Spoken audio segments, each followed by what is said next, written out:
लोकांनी नाही बांधलंय, आत्ताच्या जुन्या लोकांनी नाही बांधलंय.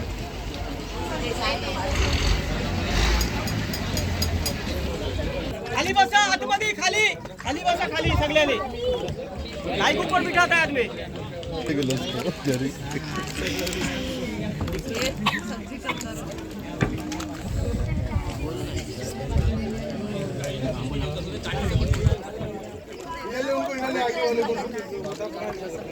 आगे तो दो लोग पीछे लोग.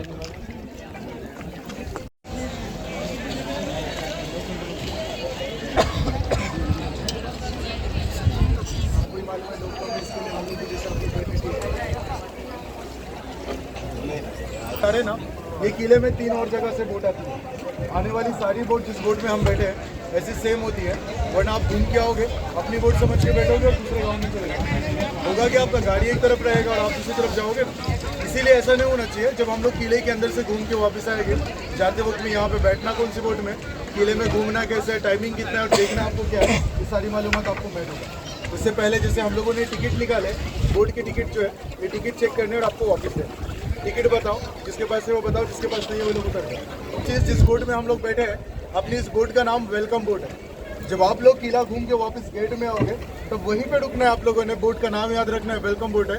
जो टाइम आप लोगों को हम बताएंगे उतरने के वक्त में, ये वक्त में हम लोग वहाँ पे पहुँचेंगे, तब आप लोगों ने आके बोट में बैठना है। बोट का नाम वेलकम है। किले के अंदर जाने के बाद जो टाइमिंग होता है, ये 45 मिनट का होता है। पौने घंटे का वक्त है जिसमें आपको एक किला देखना है। किला अंदर में छोटा नहीं है, किले का एरिया 22 एकड़ का है। अब 22 एकड़ एरिया आपको भी पता है कि 45 मिनट में घूम नहीं सकते। आप लोग भी नहीं घूम सकते और हम लोग यहाँ पे काम करने वाले हम भी नहीं घूम सकते। 22 एकड़ का एरिया इतना बड़ा होता है। अब ये 45 मिनट का वक्त आपको दिया क्यों गया? हमें पूरा किला नहीं घूमना है। किले के अंदर 12 से 15 मेन इसके इंपॉर्टेंट पॉइंट है जो 45 मिनट में हो जाता है, जिसे देखने के लिए लोग आते हैं। आने के बाद में अपने साथ एक गाइड रखते हैं। गाइड रहने से किले के 15 पॉइंट की जानकारी और 2 किलो की हिस्ट्री पता चलती है। अब 2 किले कौन से हैं? सर, एक जंजीरा किला जिसे आप देखने के लिए तो जा रहे हो, पर एक और किला है जिसे आपने सिर्फ मुरुड से देखा होगा। उसका नाम है पद्मदुर्ग किला। संभाजी राजा उस किले को जंजीरा जीत के बना रहे थे, पर जंजीरा किला हिस्ट्री में ये किला अजिंक्य किला रह गया। कोई भी राजा इसे जीत नहीं पाए। पद्मदुर्ग किले का काम संभाजी महाराज को अधूरा छोड़ के जाना पड़ा। तो उसे अधूरा छोड़ना क्यों पड़ा और उसे छोड़ के वो कहाँ पे चले गए? इस किले से उस किले की मालूमात और इस किले के 15 पॉइंट्स और यहाँ की हिस्ट्री। अब किले में 15 पॉइंट्स में है क्या? इसके अंदर राजा का दरबार है, मस्जिद है, मंदिर है, टहलनी बुरुज है, अंडरग्राउंड रास्ते हैं, तोप है, बारूद खान है, रानी का शीश महल था और मीठे पानी की 2 तालाब है। ये तो ऊपर वाले का देन है कि किले के चारों तरफ है समुद्र का खारा पानी, पर किले के अंदर यहाँ पर मीठे पानी के 2 तालाब है। तालाब इतनी बड़ी है कि जिस बोट में आप बैठे हो इसे भी उठा के अंदर रखोगे, आप लेके घूम सकते हो। इतने बड़े 2 मीठे पानी के तालाब है। इस किले के अंदर अपने हिंदुस्तान की यानी अपने पूरे भारत देश की जो सबसे बड़ी तीसरी तोप है वो जंजीरा किले की। इसका नाम है कलाल बांगड़ी और तोप का जो वजन है ये 22 टन की तोप है, 22,000 किलो की तोप है। सोचने जैसी बात तो ये है कि उस जमाने में इतना बड़ा तोप किले के अंदर लाया कैसे? बनाने वालों ने तोप में एक खासियत दिया है कि धूप में अगर हम खड़े हो जाए 10 मिनट में अपने सर गर्म हो जाते हैं, पर 12 घंटा धूप में रहने के बाद तोप कभी किले में गर्म नहीं होती है। तो तोप को लाया कैसे, उसे बनाया कैसे, वो धूप में गर्म क्यों नहीं होती और उसको चलाते कैसे? अभी चला के नहीं दिखाएंगे, बाकी सब बता सकते हैं। जैसे हम लोग किले के अंदर जा रहे हैं, जब बोट से बैठ के जाते हैं ना नाव से किले तक, इस किले के अंदर 1972 तक 550 घरों की बसें थी। 1972 तक यहाँ पर लोग रहते थे। 550 घर थे और 2,500 से 3,000 लोगों की आबादी थी। अब ये किले के सारे लोग राजपुरी गांव में शिफ्ट हो गए, जिस जगह से आप लोग किले के अंदर आते हैं। जब ये लोग पहले किले में थे, इन लोगों को किले से गांव जाना पड़ता था। वहां पर जंगल था, खेती बाड़ी इनका वहीं पे होता था। अब लोगों को आने जाने के लिए किसी के पास कोई बोट नहीं था। जिस पानी के ऊपर सर अपना बोट है, इसी पानी के 60 फीट नीचे से एक रास्ता है जो किले से गाँव तक जाता है, जिस रास्ते को आप लोग मराठी में भोयार कहते हैं। ये टनल आज भी किले के अंदर है, सिर्फ गवर्नमेंट ने इसके गेट्स को बंद रखा है। तो हम इसके गेट से कभी जा सकते हैं कि रास्ता किले में है कहाँ पे, ये गांव में जाता कहाँ पे, पानी के नीचे से लोग आना जाना करते कैसे थे, आखिर तक जंजीरा किला अजिंक्य कैसे रह गया और पद्मदुर्ग किले का काम संभाजी राजा को अधूरा छोड़ के जाना कहाँ पे पड़ा और यहाँ से वो क्यों चले गए, जिसका कारण क्या था पद्मदुर्ग को अधूरा छोड़ना। ये सारी मालूमात सबों को एक गाइड से मिलती है और गाइड किले के अंदर कोई नहीं होता है, क्योंकि किले में कोई लोग रहते नहीं है। हर बोट वाले लोग अपने लोगों के लिए अंदर गाइड करते हैं, लेकिन जो गाइड अंदर की तरफ करते थे, लास्ट 2 सालों से ये गाइड अंदर की तरफ बंद है। तो ये गाइड बंद होने की वजह से यही मालूमात जो अंदर की तरफ देते थे, हर बोट वाले अपने अपने लोगों को बोट के अंदर देते हैं। ये मालूमात और रास्ता यही से बता के भेजते हैं ताकि अंदर जाओगे तो वो चीज़ें आप देखोगे। वरना हमने वो चीज़ें भी करके देखी है कि आपको डायरेक्टली उतारते थे, लेकिन आने के बाद आप वही सवाल करते हो कि किले में कुछ समझ में नहीं आता है। तो जो मालूमात अंदर की थी वो आपको बाहर दी जाती है, लेकिन जैसे चार्जेस होते हैं गाइड के चार्ज अलग होता है, क्योंकि जिन पैसों से आपने टिकट निकाला एक कंपनी की टिकट होती है और गाइड का पैसा किसी कंपनी का नहीं होता है। जितना भी क्रू यहाँ पे स्टाफ बोट पे काम करता है, पैसा इन्हीं लोगों का होता है। अब गाइड का चार्ज पहले कितना करते थे? पहले की तरफ जब अंदर गाइड करते थे, पर फैमिली पर ग्रुप 700 से 800 रुपए का चार्ज करते थे। लेकिन वही मालूमात जो आपको बोट के अंदर देते हैं, तो हम लोगों ने सबों के लिए एक सेम चार्ज रखा है। एक फैमिली के पीछे सिर्फ हम लोग 300 लेते हैं, और जो सिर्फ 2 लोग होते हैं तो वो लोगों को उतने लोग तो वॉल्यूम तो होता नहीं है, तो उन लोगों के लिए हम लोगों ने 100 रुपीज़ रखा है। पहले आप लोग मालूमात सुनिए, उसके बाद आप लोग अपने अपने ग्रुप के हिसाब से दे सकते हैं। सबसे पहली चीज़ है ये किले का नाम जो आप सुन के आ गए यहाँ तक कि मुरुड जंजीरा आप लोग जा रहे हो ना, ये किले का नाम हर कोई अभी मुरुड जंजीरा ही समझता है। मुरुड जंजीरा किले का नाम नहीं है, मुरुड यहाँ का तालुका है। जिसके अंदर एक जंजीरा किला आता है। अब ये किला जो है जंजीरा, इस वर्ड का कोई मतलब नहीं होता है। अब किसी भी लैंग्वेज में चेक करो तो जंजीरे का वर्ड का कोई मतलब नहीं होता है। ये किले का जो नाम है इसको कहते हैं जल जजीरा। जल यानी पानी को कहते हैं, और पानी के बीच में जो आइलैंड होता है ना, पत्थरों का खड़क होता है, इसके ऊपर ये किले को बनाया हुआ है जिसे जजीरा कहते हैं। अब ये किले का नाम जल जजीरा है। लोगों ने इसे फेमस किया जंजीरा में, और मुरूड तालुके में ये किला आता है, इसीलिए मुरूड जंजीरा के नाम से इसे एड्रेस करते हैं। इसका नाम भी मुरूड जंजीरा हो गया। अब इसी तरह से इस किले को बनाने से पहले सिर्फ पत्थरों का एक आइलैंड था। आइलैंड के ऊपर एक समाधि है, जैसे आपने मुंबई में पानी में देखा होगा ना, हाजी अली है। ये किले के अंदर एक मजार है जिनका नाम है पंजतन पांच पीर।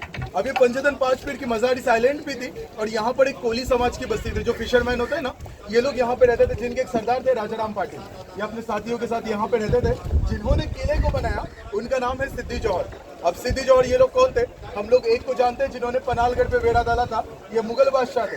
किले को बनाने वाले सिद्दी जौहर उन मुगलों के 600 साल पहले के साउथ अफ्रीका का एक ग्रुप था, जो काले हबशी लोग होते हैं ना, ये कोकन एरिया में गर्म मसालों के व्यापार के लिए आते थे। जब यहाँ से वापस जाते थे तो इन लोगों की एक आदत थी, इस किले के पीछे की तरफ का समुद्र पूरा अरबी समुद्र है, अरेबियन सी है। तो जाते वक्त ये लोग मजार पे आके दुआएं मन्नतें मांग के फूलों की माला चढ़ाते थे, आगे चले जाते थे। एक मरतबा आगे समुद्र का जो माहौल, जैसे मौसम होता है, ये शांत नहीं था, तो ये लोग इस आइलैंड पे रुक गए। तो इन लोगों ने चीजें बाद में ऑब्जर्व की कि यहाँ पे साइक्लोन के चांसेस थे, और इसी का पानी ऊपर की तरफ जाने लगा पूरा मजार तक। तो इस पानी को मजार से रोकने के लिए राजाराम पाटिल से समझौता करके इन दीवारों को खड़ा करने के लिए इसका काम शुरू किया 1118 में, और 1140 में बनके तैयार हो गया। यानी पानी के बीच में सिर्फ 2 किलोमीटर का किले का ये जो है ना पैरामीटर बनाने के लिए इनको 22 साल लगे। अब 22 सालों में इन लोगों ने क्या किया है, पानी को रोकने के लिए ये ब्रुश तैयार किए, जिससे पानी का प्रेशर कम हो जाता है, और बीच की जगहों को दीवारों से ये लोगों ने फिल कर दिया। ये 22 साल लगे इसको बनाने के लिए। 22 सालों में 22 एकड़ का एरिया इन लोगों ने तैयार कर दिया। अब यहाँ पर जो किला है, ये किले के अंदर जो पत्थर लगे हुए हैं, आप सोचोगे कि पत्थर बाहर से लाए होंगे इन लोगों ने, तो पत्थरों को बाहर से नहीं लाया।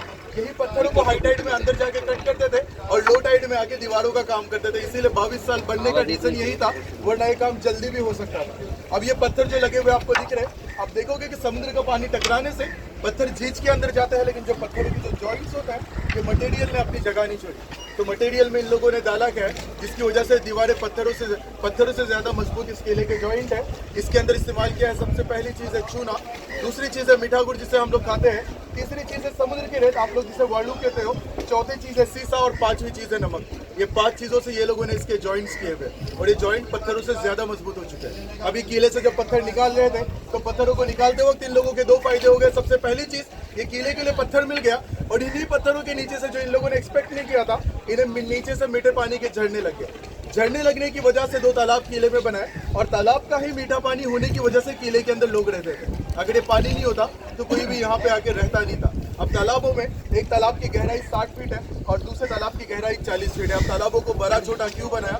बड़ा छोटा बनाने का कारण ये था कि एक तालाब का पानी सारे लोग पीते थे, और दूसरे तालाब के सामने 2 समाज के लोग थे किले के अंदर, कोली और मुस्लिम। तो इन लोगों के लिए मंदिर और मस्जिद को बनाया, ताकि जब भी लोगों को अंदर की तरफ जाना हो तो जाने से पहले फ्रेश होना पड़ता है ना, तो स्नान भी करना पड़ता है और वजू भी करना पड़ता है। तो उस तालाब से लोग करके वो लोग मंदिर मस्जिद में जाते थे। अब इस किले के अंदर 45 मिनट के वक्त में आप लोग ये किला घूम नहीं पाओगे, पर अगर आपको ये किला एक ही जगह से पूरा देखना है तो ये आपको दिखेगा कहाँ से? आपने आते वक्त देखा होगा ना बाले किला, जहाँ पर झंडा लगता है, वहाँ से आपको ये पूरा किला दिखाई देगा, और ये वहीं से आपको किले के पीछे का एरिया दिखेगा जहाँ पे आपको जाना नहीं है, और वहीं से आपको दिखेगा सामने वाले गांव का डिस्टेंस किले से एक्चुअली दिखता कितना है। तो ये लोगों ने, आप वहाँ पे जाने के बाद आपको जब सामने की तरफ पद्मदुर्ग दिखेगा, अगर किसी ने नहीं देखा होगा तो, पद्मदुर्ग किले का हिस्ट्री है कि संभाजी राजा उस किले को जंजीरा जीतने के लिए बना रहे थे, पर उस किले का काम करते वक्त जो महाराजों की राजधानी है रायगढ़ किला, रायगढ़ के ऊपर अटैक हो गया, जिसकी वजह से रायगढ़ बचाना जरूरी था।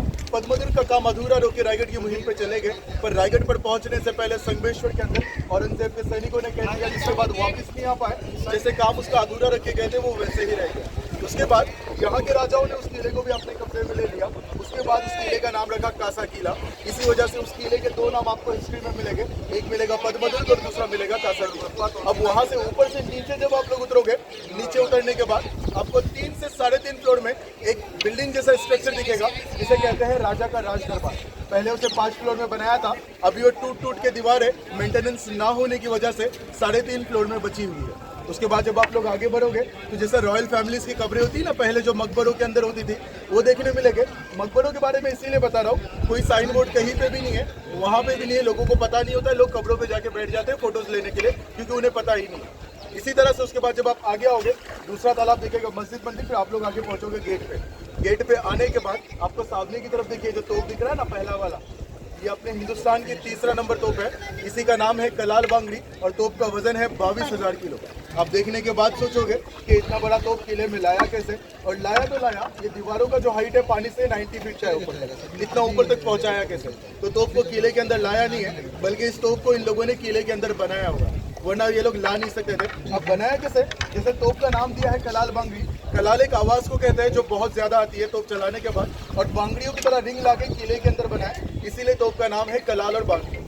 अब ये बांगड़ियों के रिंग जो थे इन्हें जॉइंट कैसे किया, पहले वेल्डिंग तो था नहीं, इन लोगों ने इसके अंदर सीसा जो होता है ना ग्राफाइट, उसे पिघला के डाला हुआ। अब ये तोप गर्म क्यों नहीं होती, तोप को पंचधातु में बनाया था। अब ये इसीलिए नहीं बनाया ताकि धूप में गर्म ना हो, पंचधातु में बनाने का जो रीज़न ये था कि ये एक ही तोप किले की ऐसी है जिसका गोला फेंकने का जो रेंज है ये 6 किलोमीटर का था। अब ये गोला फेंकने के बाद जब एक ही मेटल की रहेगी तोपें बहुत ज़्यादा गर्म होती है। पंचधातु में इसीलिए बनाया ताकि जो नेचुरल तोप होती है उससे बहुत ज़्यादा जल्दी ये तोप ठंडी होती है। इसीलिए आज भी ये रीज़न है कि ना ही धूप में रहने के बाद गर्म होती है, ना ही खारी हवा की वजह से तोप को जंग लगा है। वरना आप कंपेयर करोगे दूसरे तोपों से, दूसरे तोप सड़ के खराब हो चुके हैं जो किले के अंदर और भी थे। अब इस किले में जब आप फाइनली गेट पे पहुंचोगे, गेट पे आने के बाद आपको दीवारों के ऊपर एक चित्र दिखेगा, एक मोहर बनाया हुआ है जिसके अंदर है एक शेर और 6 हाथी। जैसा हम लोगों के सिक्कों पे गांधी जी त्रिमूर्ति पार्लियामेंट होता है, ये किले के लोगों के सिक्कों का मोहर था। बाहर जाने वालों को सिक्का देते थे, वापस आने वालों से वापस लेते थे। आते वक्त अगर किसी के पास सिक्का नहीं है तो उसे अपना आदमी नहीं, दुश्मन का आदमी है जासूस समझ के ऊपर से ही तीर कमान या भाला फेंक के मार के खत्म करके पानी में फेंकते थे। अभी आप लोगों को डरने की जरूरत नहीं, वैसा कुछ होता नहीं। जैसा हम लोग बोट से जा रहे हैं, पानी के नीचे से एक रास्ता है, ये रास्ता किले में से गाँव में जाता कहाँ पे है, तो पीछे की तरफ देखिए, आपको नारियल के पेड़ के नीचे देखो जो 2 मीनार दिख रहे हैं ना व्हाइट कलर के, जिसके पीछे देखो एक दरवाजा दिख रहा है। ये किले से निकाला हुआ रास्ता वहाँ पर निकलता है। वो दरवाजा किस चीज़ का है, वहाँ पर था राजा का हाथी। इस रास्ते को उसी के अंदर निकाला गया और उसके पीछे पूरा जंगल था। पहली बात तो ये थी कि ये किले का जो दरवाज़ा है ये कहीं से दिखता नहीं है, जब तक दरवाजे के करीब कोई आएगा ये दिखता नहीं है। और इसको बनाया भी ऐसा गया कि आप उस जगह से भी देखोगे ना, क्योंकि हम लोगों का बचपन वहीं पे गया, तो ये जगह वहाँ से भी देखोगे तो आपको ये जगह दिखनी है किले की। जब तक आप यहाँ पे कभी काम नहीं करोगे या इतने फैमिलियर नहीं होगे तो गेट आपको समझेगा नहीं कि है कहाँ। तो इसी तरह से ये गेट को छुपा के रखा गया ताकि कोई भी दुश्मन सामने आने के बाद ही दरवाज़ा दिखेगा। तो इसी तरह से ये जंजीरा किला लास्ट तक अजिंक्य रह गया। लोग किले के अंदर जो रहते थे, जब 1947 तक राजा के साथ रहते थे, ये लोग यहाँ पर जो है, यहाँ पे जो किले के अंदर से लोगों का आना जाना इस रास्ते से होता था। लेकिन जब देश आज़ाद हो गया, किले के नवाब लोग किला छोड़ के चले गए। ये लोग कहाँ पे गए, आपको मुरुड में आने से पहले देखो एक पैलेस मिला होगा, वो पैलेस इन्हीं लोगों का है। यहाँ से हुकूमत खत्म हो गई, वो लोग अपनी प्रॉपर्टी में चले गए। उनके जाने के बाद क्या हो गया, जब किले पे गवर्नमेंट के राइट्स आ गए तो इन लोगों ने टनल्स को बंद कर दिया सेफ्टी रीजंस की वजह से। टनल जब बंद हो गए तो किले के लोग परेशान हो गए थे, यहाँ से लोगों ने मूव आउट करना शुरू कर दिया और ये लोग गाँव में बस रहे थे। जो लास्ट फैमिली थी किले के अंदर, ये 1972 में किला छोड़ के सामने वाले गाँव में शिफ्ट हो गई और फाइनली 1972 में पूरा किला ये खाली हो गया और सारे लोग अब किले के गाँव के अंदर ही रहे। यही किले का हिस्ट्री है जो आपके साथ अंदर आके बताते थे, पर अब अंदर नहीं आ रहे हम लोग, आ नहीं सकते, इस वजह से हर बोट वाले आप लोगों को बोट के अंदर ही बता दें। ठीक है, मालूमात यहाँ पे खत्म हो गई। रास्ता घूमना कैसे, जब हम लोग गेट के सामने जाएंगे तब मैं आपको बताऊंगा कि आपको घूम के वापस कैसे आना। मालूमात यहाँ पे सारी खत्म हो गई।